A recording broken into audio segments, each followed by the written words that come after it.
agradecemos para nosotros la oportuna presencia del doctor Eduardo Jorge Prats, abogado, hombre de los tribunales de la República, constitucionalista, estudioso del derecho, pero además de eso, un hombre público que ha dotado de responsabilidades, porque no obstante tener esa prestancia social, es también un dirigente político, para que se sepa que la política no puede ser de ninguna manera denostante, todo lo contrario, es una actividad puramente de hombres públicos, de hombres responsables. Buenos días, Eduardo. Buen día. Buenos días. Yo digo, Orión, que él ha llegado como en el momento adecuado Claro para que sí. nosotros. Aunque lo solicitamos para una cosa, tenemos que tratarle la otra. Vamos a empezar con la última, con la sentencia. Exacto. Claro, sí. Bueno, ya ahora hay un hecho cierto, como ustedes dicen los abogados, una reunión donde un diálogo entre binacional, donde Haití reconoce, como debe ser, la potestad del Estado Dominicano de fijar el alcance jurídico para acceder a su nacionalidad, la nacionalidad dominicana, y la potestad de emitir leyes, normativas jurídicas globales para el control de la migración. Aspectos que eran fundamentales en la discusión. Posteriormente ya vienen discusiones ya propias de los dos países, comercio y demás. ¿Eso qué significa para la República Dominicana a partir de la emisión de una sentencia que tiene el carácter de irrevocable y de vinculante entre los poderes del Estado? Bueno, ante todo, eso es una realidad.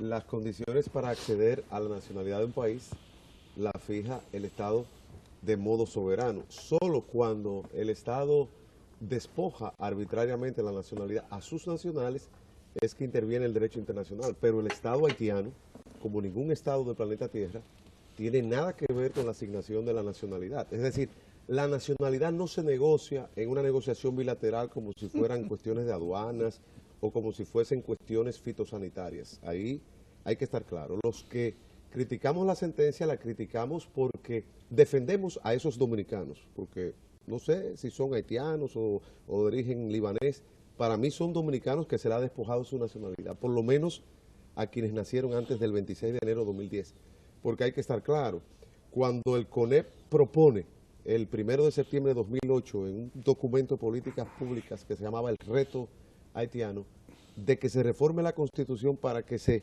haga un corte radical, estábamos claros que era para el futuro, porque si no, no se reforma. Si el concepto de tránsito hubiese sido ese, no se hubiese reformado. Pero bien, pasado eso, que es una discusión jurídica y que eventualmente llegará a la jurisdicción de la Corte Interamericana de Derechos Humanos, lo cierto es que este diálogo hay que aplaudir, pero no por la cuestión de la nacionalidad, sino por la cuestión migratoria. Porque ahí, personas como yo, que nos consideramos nacionalistas, abogamos por una aplicación estricta de las leyes migratorias. Esto significa que, por ejemplo, dos personas que están, un varón y una mujer, de modo irregular en el país, pero tienen una criatura nacida antes del 26 de enero de 2010, la criatura dominicana, por esos padres hay que deportarlos. Habrá que ver con quién queda la criatura. Generalmente tiene que irse con los padres, como ocurre en Estados Unidos, pero hay que aplicar rigurosamente las leyes migratorias. Hay que también sancionar a las empresas que contratan mano de obra ilegal. Y hay que castigar penalmente a esas mafias de miembros de las Fuerzas Armadas que se dedican al tráfico ilícito de personas. Esa aplicación rigurosa de la ley, que depende no de Haití, sino que depende de República Dominicana, yo pienso que es fundamental. Ahora bien, Trujillo era un hombre coherente, porque Trujillo aplicaba un método sanguinario que todos criticamos, por lo menos aquellos que nos consideramos demócratas liberales, pero apostaba por la frontera. ¿Qué gobierno democrático ha apostado por la frontera? Esos mismos empresarios que proponen asumir en serio la cuestión haitiana son los que critican los incentivos fiscales a las empresas fronterizas. Entonces no puede haber control migratorio si no hay desarrollo fronterizo. Hombre coherente para mí, Fernando Capellán, porque es un nacionalista no de la boca para afuera, es un nacionalista de la verdad. Él tiene más de 5.000 empleos. Es el empresario de Zona Claro, Franca. del Grupo M. Del Grupo Del lado M. haitiano. Y también tiene empresas Del del lado Grupo haitiano, haitiano, contribuyendo a disminuir la presión migratoria a nuestro país. Entonces, yo pienso que ese diálogo hay que aplaudirlo. Yo pienso que nosotros hemos sido víctimas del oportunismo del gobierno haitiano, propiciado por una mala conducción de nuestras relaciones interiores. Pienso que lo que avanzamos en el gobierno del presidente Leonel Fernández... En ese grupito hay malos dominicanos que desde aquí han estado en ese propósito. Bueno, pero que yo no soy... Desde los medios de comunicación, no, porque uno... determinadas entidades de la sociedad civil. No, pero yo me refiero a lo siguiente. No, pero yo lo quiero meter. No, pero hay un punto importante. Fíjate que, por ejemplo, los temas más importantes que se están discutiendo ahí, que son los de comercio bilateral, que son las cuestiones fitosanitarias. Eso. Ahí nosotros estamos todos contestes. Todos contestes. Y ahí no ha habido un buen manejo por parte del gobierno dominicano. No ha habido un buen manejo. Ahora, que maten a Narcisazo y eso termine como un repudio de la comunidad internacional, eso no es problema. Aquí lo que ha pasado es que a dominicanos, no haitianos, a dominicanos se les despojó su nacionalidad. Y para mí es una protección. Ahora, el diálogo hay que aplaudirlo. El hecho de que se cree esa comisión y de que evitemos el oportunismo del gobierno haitiano en estos temas, como ha pasado con el tema de los huevos, como ha pasado miles de veces que se ha cerrado la frontera de modo arbitrario.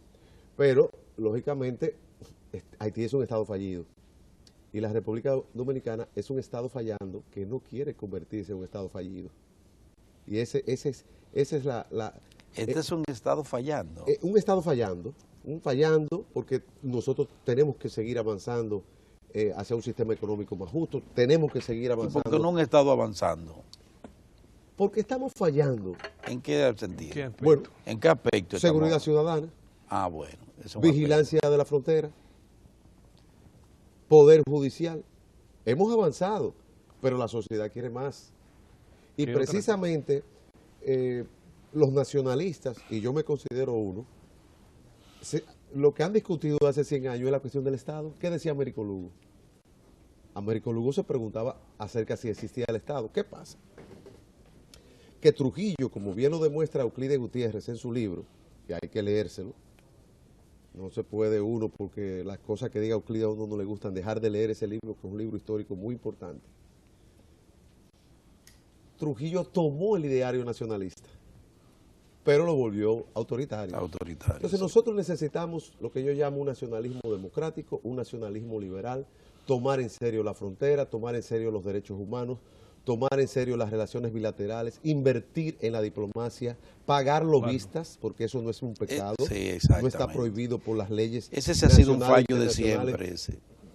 Prohibir lo mismo. Ahora, lo que tú no puedes es lanzarte en el estadio Quisqueya, en medio de un juego, te dan un pelotazo y salir llorando que te dieron un pelotazo.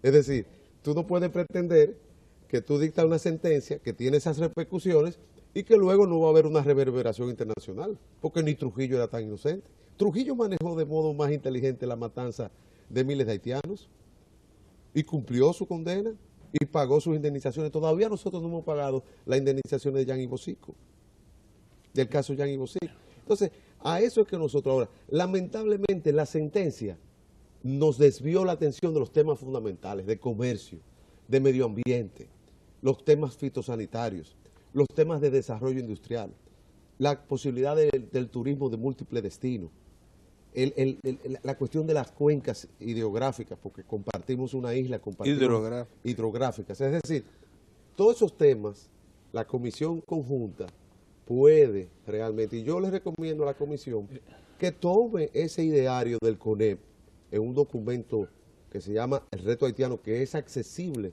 en el internet, del 1 de septiembre de 2008, hace 5 años, ahí está delineada lo que para mí debe ser la agenda de una discusión con Haití. Tú sabes que hay cosas que dicen que hay cosas que son mal para bien y hay cosas que son bien para mal. Esta cosa, si tú la planteas mal, yo digo que es mal para bien, porque es ahora cuando nosotros vemos la crudeza del drama haitiano y la repercusión sobre la sociedad dominicana, todo, no solo su economía, sobre el Estado, sobre todo la sociedad dominicana. Ya habrá otro tiempo para que nosotros discutamos exactamente la diferencia, digo, para que tú nos orientes, que eres el experto en la materia, sobre el tema del jus solis y el jus sanguinis. Porque uno ha comenzado, por esto mismo, porque hay cosas malas que van para bien, hemos comenzado a analizar y a ver, incluso en la propia sentencia que señala pasajes de situaciones que se han dado jurídicas más o menos similares en España, en Alemania, en Francia, y hemos comenzado a ver cómo el jus soli es tan relativo y el jus sanguinis es tan absoluto, en la mayoría de las constituciones. El jus soli nosotros es limitado. Desde 2010 es limitado. Antes de 2010 solamente estaban exentos los hijos diplomáticos y los extranjeros transeúntes. Y el concepto de tránsito no era pacífico en la doctrina, a tal extremo que el libro mío, que es el libro base de la enseñanza de Derecho Constitucional, siempre ha establecido el criterio de la Corte Interamericana. Yo cambio ese criterio a partir de 2010 porque realmente una ley se puede llevar 1 millón de bibliotecas, la Constitución cambió. Entonces, a partir de 2010 hay un nuevo concepto de tránsito y un nuevo concepto de excepción de los hijos ilegales. Pero eso no, tú no lo puedes retrotraer hasta 1929, por lo menos hasta 2004, cuando se dicta la ley de migración. Pero más aún, el Tribunal Constitucional lo hace a sabiendas de que hay una ley, que es su ley orgánica, que le dice que las decisiones de la Corte Interamericana son vinculantes. Y la Corte Interamericana había dicho que una estadía por más de 20, 30 años en un país no podía considerarse tránsito. El tribunal le pasa por encima de eso. Ahora viene un tema más importante todavía, porque olvidémonos de este tema de la nacionalidad. Vamos a pensar en los derechos de ustedes, los periodistas, que son vulnerados por una ley de libertad de expresión que castiga el desacato, una ley que es de las más autoritarias que hay en el hemisferio. Esa ley ha sido impugnada sobre la base de decisiones de la Corte Interamericana. Si nosotros salimos del sistema interamericano, va a ser una desprotección para los periodistas, que son los que desde hace 40 años, junto con los partidos políticos de oposición, los que han contribuido con su sangre, Orlando Martínez, Guido Gil, a la construcción de la democracia. Pero también una desprotección para los periodistas de Estados Unidos y de 8 estados más de América Latina. También, exacto. Claro. Que no son miembros de la Corte Interamericana. No, y Estados Unidos tiene la cachaza Y que no acepta la Corte de Interamericana. exigir respeto a los derechos humanos, teniendo un Guantánamo, habiendo legalizado la tortura, incluso por opinión del Procurador General, y no habiendo ratificado su adhesión a la Corte. Ahora, yo no creo que nosotros somos Estados Unidos para nada de ese lujo. No somos una potencia. Yo considero que somos un poquito más como Centroamérica, como Sudamérica, donde pertenecer a la Corte es una garantía.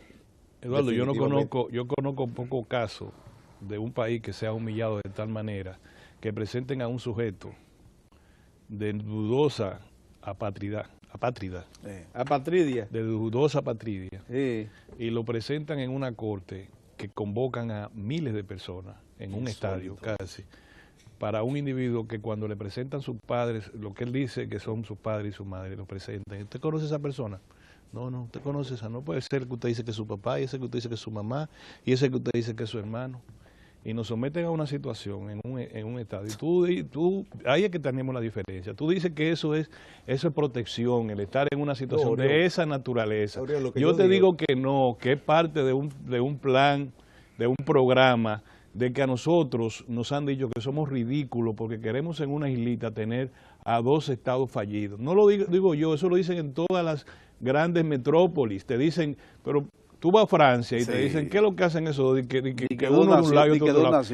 Pónganlo los dos juntos. Tú vas a Washington, a cualquiera de los estamentos políticos de Washington, y nos consideran ridículos. Tú vas a Bruselas y todos los estamentos europeos te dicen que como eso. Solamente le permiten Luxemburgo allá. Sí.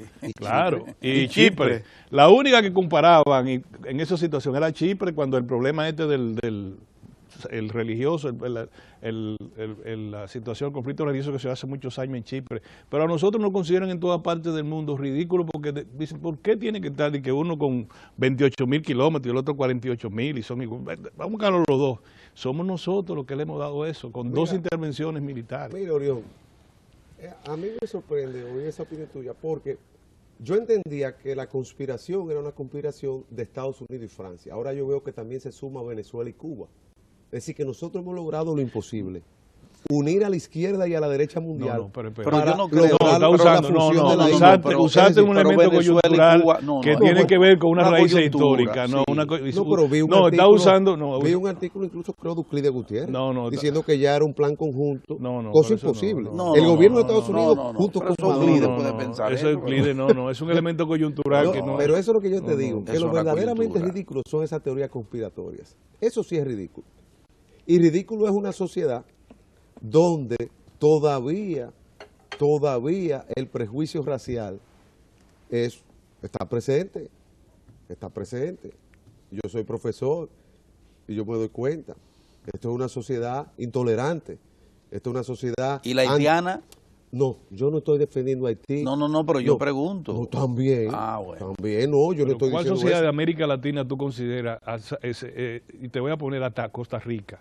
Costa Rica es intolerante, los costarricenses con los nicaragüenses. Sí, pero no ¿Qué se- sociedad ¿qué sociedad de Centroamérica Como tú venezolano. consideras que Venezuela? Es que no se supone Es que que- una sociedad mayoritariamente mulata como esta tenga esos niveles de prejuicio, porque no existen ni en Brasil ni en Cuba. que Pero son las ¿cómo se sociedades más manifiesta ese semejantes. prejuicio? En Cuba. En Cuba, En ah, Cuba, no se no, en manifiesta. Cuba óyeme. No se acerca En a la Cuba, Cuba avance la en revolución Cuba no cubana. se puede casar un blanco con un negro Ahora me en entero. Cuba, Yo para pensaba- que lo sepa. yo pensaba que ¡Ay! la revolución Eso es castrista- cuento de No, camino. bueno. Pues entonces Cuento estamos de bien. camino. Mal de mucho consuelo tonto, vamos bien.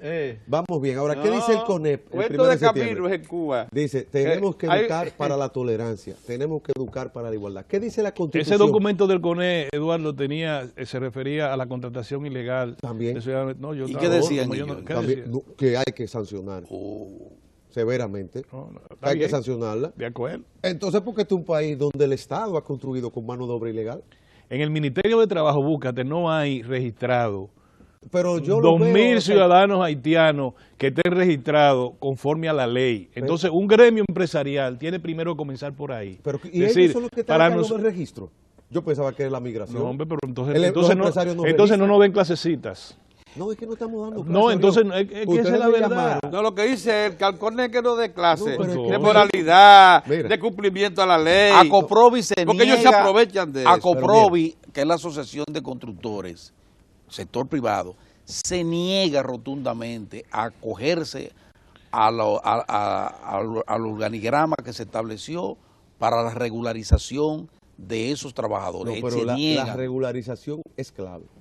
pues ellos pero se no niegan. Ya, Eduardo, no vamos a atacar a Eduardo. No que de Eduardo es los nuestro nacionales. invitado. No, yo digo Eduardo, que los Acoprovi, extranjeros. el Eduardo, nuevo- ya cesamos Pero el Eduardo no ataque. es- No, de Eduardo los es invitado de extranjeros. nosotros. Eduardo los no es- nacionales. no es constructor. No, Eduardo, cesamos el Pero ataque. él Ya. está de acuerdo con el plan de regularización, entiende que es una forma Claro. correcta de En eso la no debe política. ayudar, organizar la y sociedad el Pero a mí CONE no- debe ayudar a en mí ese no me sentido. puede Las cosas van bien, Eduardo, porque mira, A mí no me pueden regularizar. Eduardo. porque mi abuelo del 29 español, o sea, ¿cómo me van a llevar una regularización? Yo soy dominicano sí, y mi mamá también.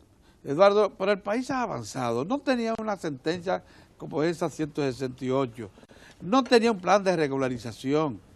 Ahora incluso, asómbrate, en ambos casos, iniciativa de la familia Castillo, que la proponían, y ahora, a los que decía que se desayunaban todos los días con haitianitos, sin embargo, eran propulsores de eso, incluso de lo que ayer reclamó la delegación haitiana, para los casos de los que no están incluidos en el plan de regularización, la familia Castillo lo había previsto y había sugerido una ley especial. El país está avanzando notablemente. No, pero es que nadie está de acuerdo, desacuerdo con una regularización de la situación migratoria. ¿Quién puede estar en contra de eso? Ahora, yo estoy en contra del despojo de la nacionalidad a dominicanos, Pero es no otra cosa. haitianos, Es una a interpretación. dominicanos. Una interpretación Que la de habían, sentencia. incluso la Constitución se lo reconoció, porque dijo, todo el que haya adquirido la nacionalidad con anterioridad a la entrada en vigor de esta Constitución es dominicano. Lo dice la propia No, Lo que Constitución. sí es Eduardo. cierto, Eduardo, es que la mayoría absoluta, 90% de la población dominicana está de acuerdo con su sentencia. ¿Es así o no es así? Y estaría de acuerdo con la pena de muerte también. Pero Y estaría de acuerdo con que los pero- homosexuales vayan a la cárcel. Y estaría de acuerdo a que muchísimas cosas autoritarias. Pero sucede que el constitucionalismo es el triunfo de las minorías sobre las mayorías. El constitucionalismo es el respeto a los derechos, incluso de los delincuentes, de los malolientes, de los desagradables y de los empobrecidos, de los excluidos y de los marginados. Eso es Y verdad, eso es lo que eso dice es el verdad. artículo 39 de la Constitución. Eduardo. El Estado dominicano debe combatir toda política discriminatoria, de marginalización y de exclusión. Ya no- Pero bien, se nos No, vaya el ya no vaya el tiempo, ya vamos para la política. Nada más te iba a preguntar una cosa. Dado que hay otro hecho cierto, que el gobierno haitiano, por la razón que fuere, desde Estado fallido hasta falta de recursos, no ha podido dotar de un documento a la mayoría de sus ciudadanos. Cuando un ciudadano de eso ingresa a la República Dominicana y permanece en un centro de caña, un cañaveral de eso, por años, o permanece en cualquier sitio, en una plantación agrícola, ahí nadie, los dominicanos no perseguimos a los haitianos, no los denunciamos, no le hacemos nada, sino que están ahí igual como todas las cosas. Y una persona, él se pone un nombre como un amigo mío, Otoniel Pérez, ya, ¿quién le quita eso? Las personas cuando no tienen identificar, en términos jurídicos, ¿cómo tú puedes trabajar con ellos? Bueno, las leyes son claras. La repatriación, caso por caso, es lo que procede. No más Por ejemplo, preguntas, ayer magistrado. entraron 400 haitianos por la frontera de modo ilegal y hoy también van a entrar 400. Aquí hay mafias organizadas. Eso es verdad. Entonces, yo me pregunto si eso tiene que ver con la Constitución o si eso tiene que ver conmigo. Porque yo no fui que los traje, ni tú. Entonces, esas son las cosas que nosotros vamos a enfrentar aquí. Una situación de una persona que esté irregularmente aquí tiene que ser repatriada. Mire, vamos a aprovechar Incluso lo político, aunque tenga Pedro. hijos aquí. Ya no vamos a lo político, pero está pasando ya, Orión, a propósito de la sentencia y del plan de regularización. Que por cierto, Pedro, la sentencia no se está cumpliendo porque esa sentencia ordena a la Junta Central Electoral que le entregue su documentación a las personas y que luego se vaya a los tribunales a impugnar la nacionalidad. Sí, hay un proceso que sí, así es. Y Porque también dicen que cumplen No, la sentencia. Yo soy de los pero que se creo está que hay que, cumpliendo. yo soy de los que creo que hay que cumplirla. pues se está cumpliendo Ajá. porque hay extranjeros que tienen décadas de residiendo en el país. Orión, oye esto, hay extranjeros que tienen décadas de residiendo en el país que han ido a procurar documentos, como renovar pasaporte, le he dicho un momentito. Ya el plan de regularización ordena que usted debe pasar por tales trámites. Eso ha encabritado a muchos que son tan dominicanos como nosotros. Porque tú tienes un abuelo, yo tengo un bisabuelo que también era español de origen, qué sé yo qué, pero hemos adquirido la nacionalidad. Lo que pasa es que los más recientes Pero ningún periodista están tiene un afectados por la tatarabuelo que sea sentencia. haitiano. Lo Ningún que yo periodista, quiero- todos son españoles. No, Balsa. Porque yo Vaya, nada más son vaya, españoles. pero todos. mira, los dirigentes políticos también tienen. Y No, los hay históricos. hay muchos cargos Y selectivos los que- históricos también, Sí. los históricos también tienen origen. Pero oye lo que está pasando. Yo tengo... ¿Sabe lo que Ahí establece tiene, el claro, plan de de lance, regularización, de lance. Orión? Ahí Pasos que yo entiendo que los nacionales dominicanos que tienen origen muy reciente con extranjeros tienen que entender que la sentencia le impone ahora, aunque les duela, pasos, formalidades, simplemente para reconocerle finalmente No. su nacionalidad. No, una caballada. ¿Y cuál es el problema? Denaturalizan ¿Cuál y es tú- el y tú problema? no puedes aspirar a ninguna posición electiva. ¿Pero es cuál una es el ciudadanía de problema? segunda clase la que tú recibes, después de tú haber sido considerado nacional. Pero de cumplamos origen. con esa cosa rápido. Ah, Lo que no, va a hacer la ley mira, es darle paso rápido Déjame a decirte todo una cosa. eso. Yo vengo de una familia donde en los años 50, más de la mitad de mi tío abuelo emigraron a Estados Sí. Unidos. Y yo pienso los derechos en primera persona. Yo siempre me pongo en la posición de un migrante. Yo viví 5 años en Nueva York. Yo sé lo que es discriminación, yo sé lo que es no tener documentación. Es decir, yo me pongo en eso. Este es un país cuya mayor producto de exportación son los dominicanos. Entonces, como nosotros somos tan estrictos con las leyes, esperemos que cuando nos las apliquen así, Que no los aplican. fuera de aquí, No las aplican. porque ahora, por ejemplo, Obama, Miles Y de con Obama, severidad. Allá Obama- sí son severos. Obama tiene un plan de regularización mucho más favorable que el de aquí y nos va a beneficiar a Sí. cientos de miles de dominicanos. Así es. Pero bien, señores, ese es un tema para un... Comienza, Comienza la convención. porque es todo un calendario. Ay, Comenzamos mamacita. con... Yo creía Ay, que era una que comience, asamblea. yo Yo pensé creía que era una... No, déjeme explicarle. Explica es la eso. El Comité Ejecutivo Nacional a mediados del año pasado estableció, digamos, Es como un congreso. un proceso convencional. Así lo Convencional. llamó el Comité Ejecutivo, que es el máximo organismo. ¿Por qué proceso convencional?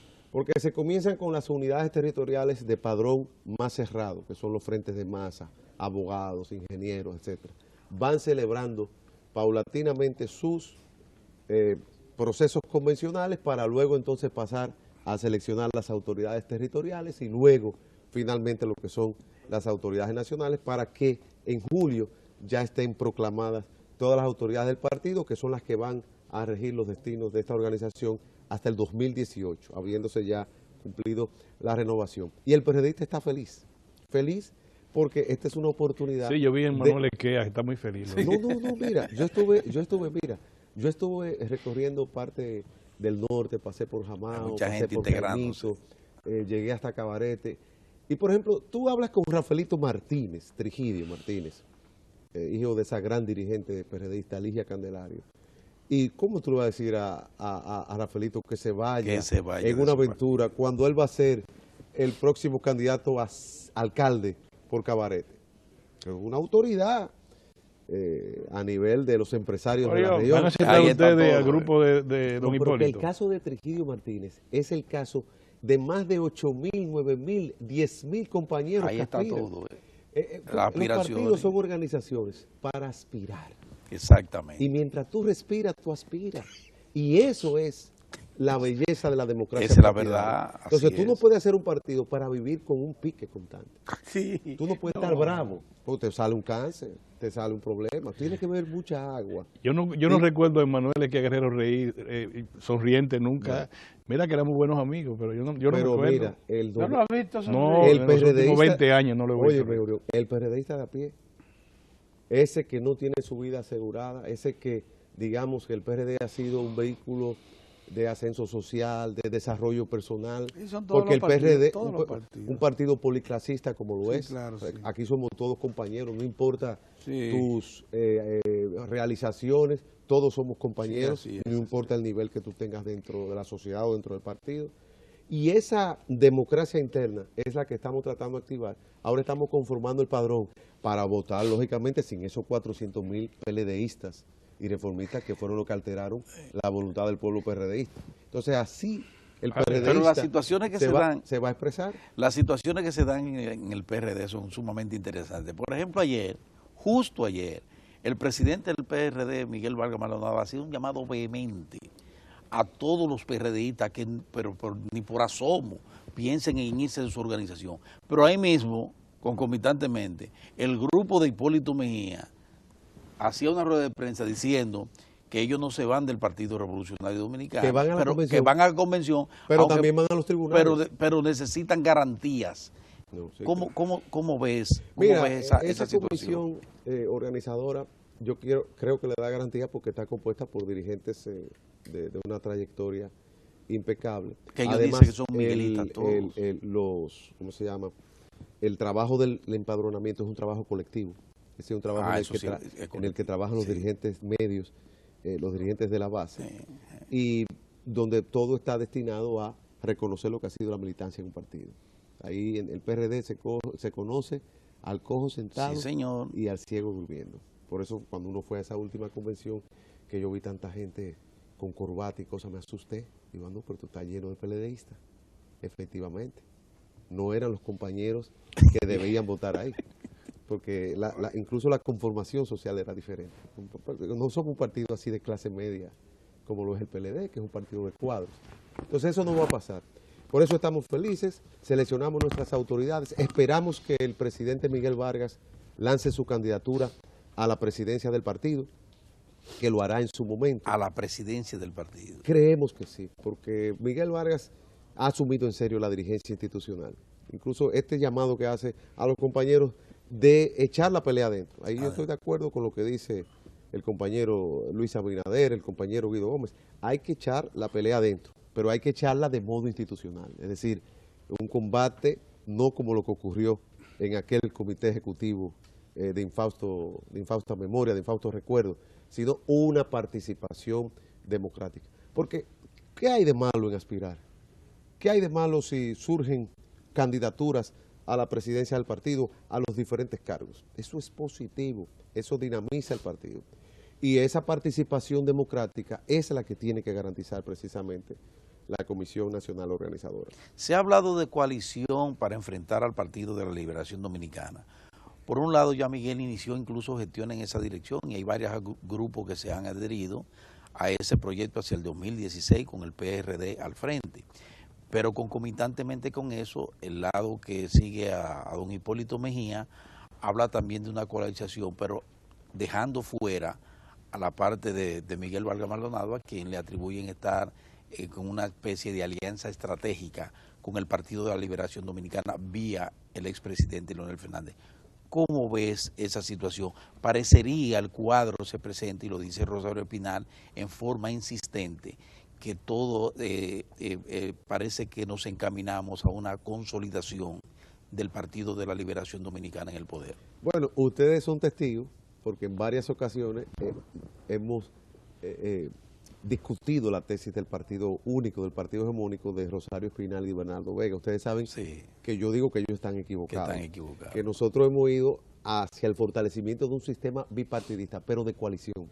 De Porque coalición. tenemos el Partido de la Liberación Dominicana y su Frente Progresista, con una serie de partidos satélites que generalmente se adhieren, la Fuerza Nacional Progresista, Sí, etcétera.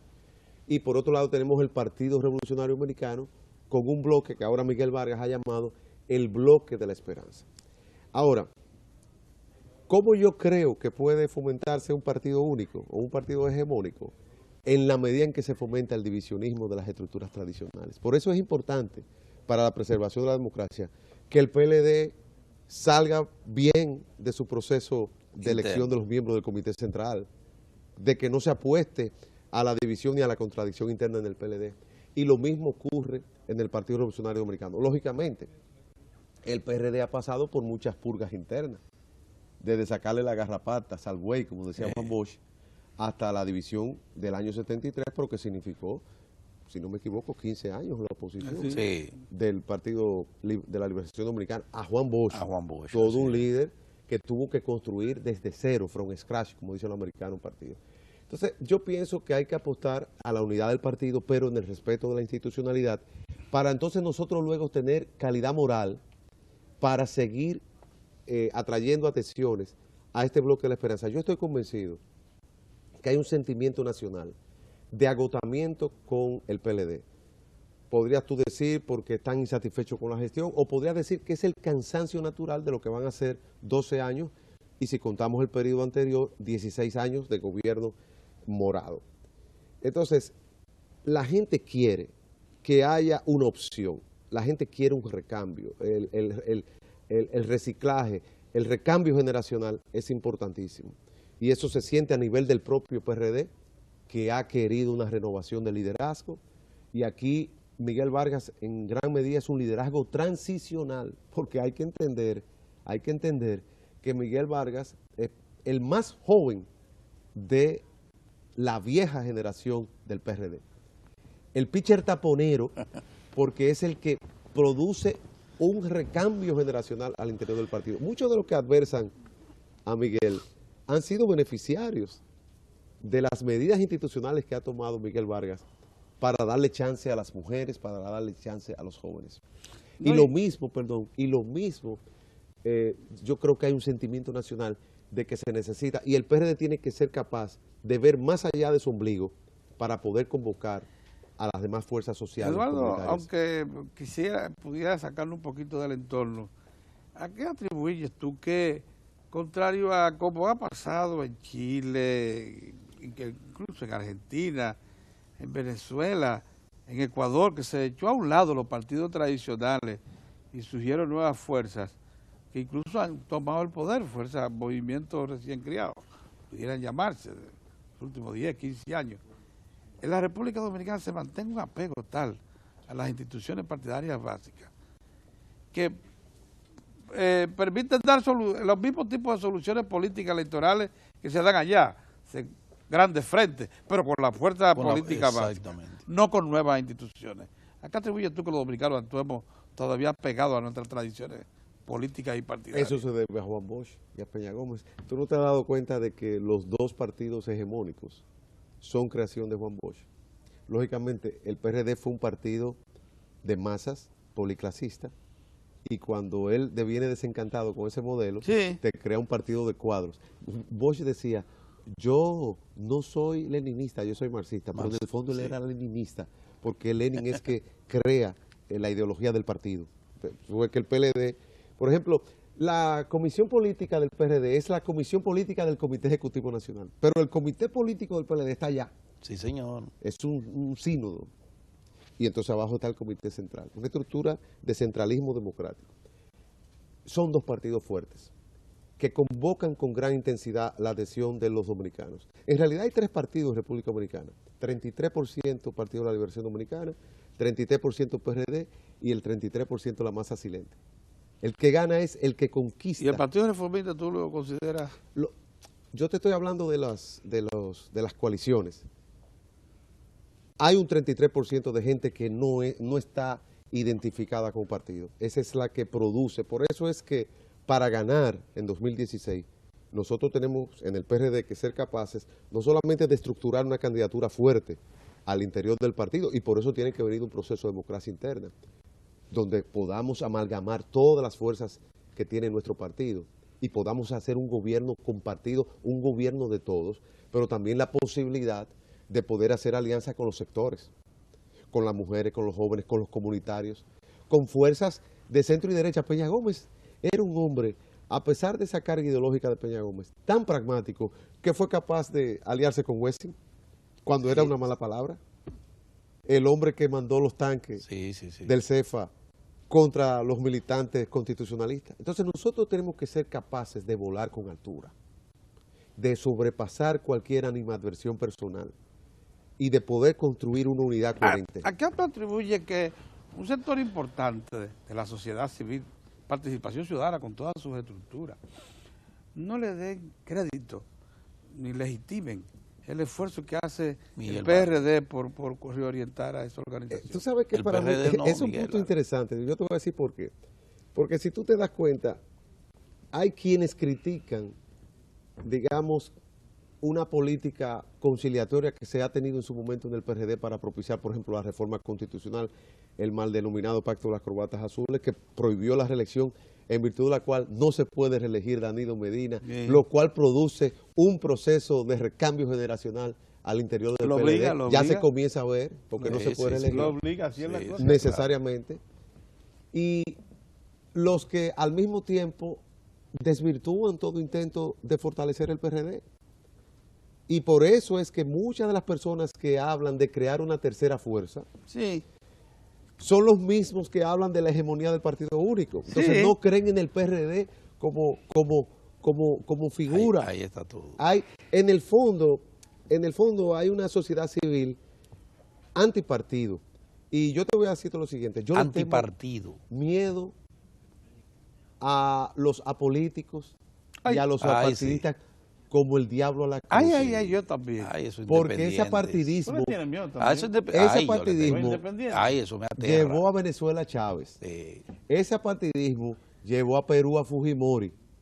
Cuando los partidos no son fuertes, surgen los líderes mesiánicos. Y déjame decirte, Trujillo no estaba en la estructura de los partidos del año 30. No estaba, no. Entonces, a mí que no me hablen de esas terceras fuerzas. Yo he hecho mi pelea adentro, como dicen los compañeros, y echarla civilizadamente. Construir un partido donde todos podamos participar, donde todos podamos contribuir. Es injusto que el PRD no pueda acceder al poder en 2016 y no pueda producir un recambio generacional que incluso beneficia al Partido de la Liberación Dominicana, porque muchas de las contradicciones del PLD se agudizan porque han tenido que convertirse en su propia oposición, porque surge naturalmente.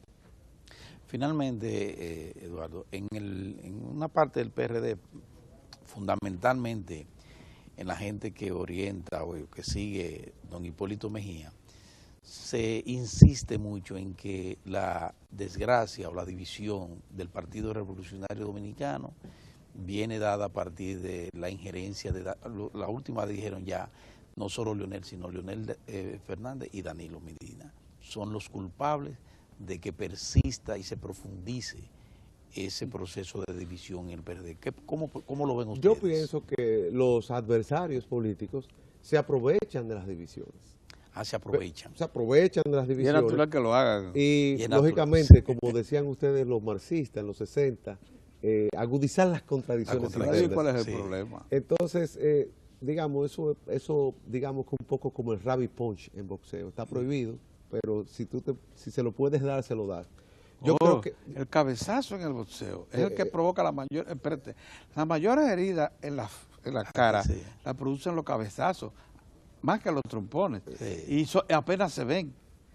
Cuando tú ves cejas se rompe, pregúntate si fue un trompón o fue un cabezazo.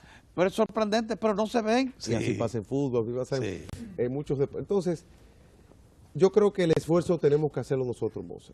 No creo que en el PRD ha habido un proceso de aprendizaje. Nos hemos ido acostumbrando a este liderazgo gerencial. Tú sabes que con Miguel comenzaron a hacerse las reuniones a tiempo, a respetarse los protocolos. Liderazgo gerencial. Es un nuevo, porque Peña Peña tenía un estilo que era más propio de la lucha contra una democratura, una dicta blanda. Realmente tú no puedes tener mucha organización ni agendas electrónicas en esos momentos.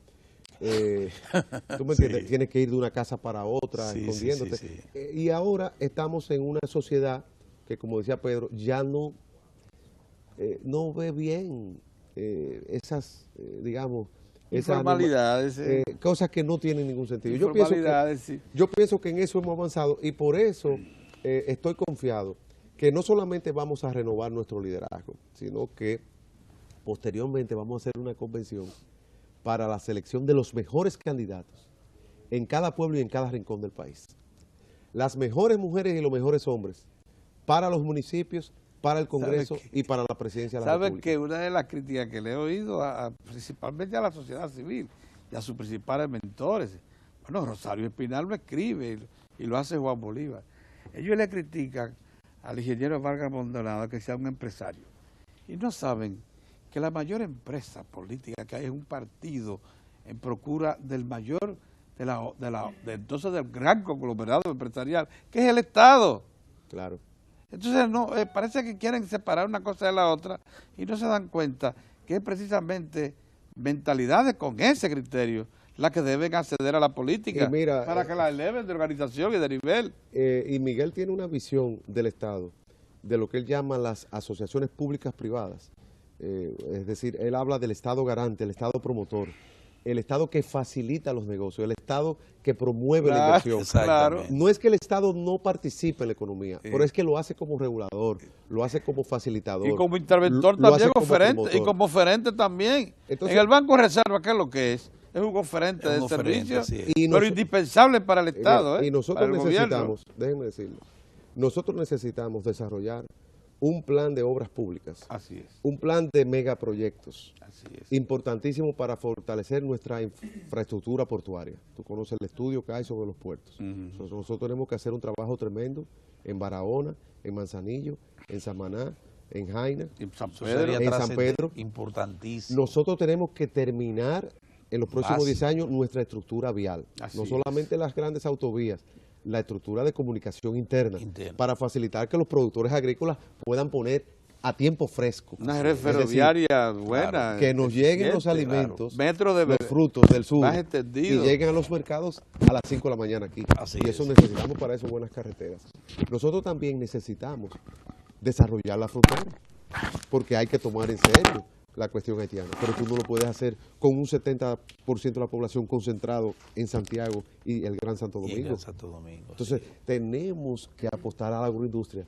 Yo sé que es un tema muy caro para ti. Tenemos que apostar al turismo y sobre todo tenemos que apostar al ser humano, porque necesitamos empleos dignos para los dominicanos y dominicanas. Y la mejor manera de apostar al empleo es apostar a la empresa. Y por eso nosotros creemos en una reforma fiscal, pero una reforma fiscal para promover el ahorro, la productividad, la competitividad y la justicia social. Bien. Que pague más el que tiene más y que se le dé oportunidad a que todos puedan pagar. Por eso nosotros creemos, por ejemplo, en la transformación de las asociaciones de ahorro y préstamo. ¿Por qué? Porque millones de depositantes, conservando sus depósitos, al mismo tiempo se convierten en accionistas. Al convertirse en accionistas y pagársele dividendos, anualmente se les retienen impuestos. Tú tienes de fuetazo 500,000 nuevos contribuyentes. Entonces, el PRD tiene que apostar al desarrollo nacional. Ha apostado al desarrollo institucional. Y en estos años ha sido un socio del PLD en el sentido de las iniciativas que el PLD ha tenido de reforma institucional, las ha apoyado. Como el PLD en su momento apoyó la reforma de la seguridad social. Así es. Pero ahora le toca el turno de gobernar para hacer la democracia económica de la que habló Antonio Guzmán, de la que habló Salvador Jorge Blanco, pero que ahora el país ya con más de 15 años alcanzando una tasa de crecimiento que le permite entonces ahora verdaderamente despegar. Pero para eso se necesita, como dice Pedro, un gerente. Se necesita una persona que tome la política como negocio, pero como negocio común. Negocio productivo para como todos. Negocio de todos. Productivo para todos. El negocio de Miguel Vargas es la política, en el sentido de la política para el desarrollo. Y yo creo que ese es el negocio del político moderno, hombre. Exacto. De todo político moderno. No, que sea un político norteamericano Joseph Kennedy, el papá de John F. Kennedy, Sí. mi negocio es la política, porque la tomo en serio. Bienvenidos, señores. Comenzamos con Excelente, el Eduardo bien. Jorge Prats, constitucionalista, y terminamos con el Eduardo Jorge Prats, PRDista, dirigente político. Eso es bueno para que se vea que el político no tiene necesariamente que ser un hombre por encima de lo que son las instituciones básicas y eso. Se considera al político un buscador de oportunidades, no. El político es un gerente también, es un desarrollista, es un conceptualizador en todos los planos. Él va a los tribunales, él es consultor privado de importantes sectores empresarios y académicos, y es también un dirigente político. Se puede estar en más de un escenario, ¿no es así? Así es. Antonio? Las gracias a ustedes por invitarme. Muy bien. Y a ustedes también por su atención. Nosotros damos paso ahora a Lalo, que viene con los deportes, van luego a la sección cultural, y así concluye la revista de la mañana. Pero el equipo de los cuatro regresa mañana, así que será hasta mañana.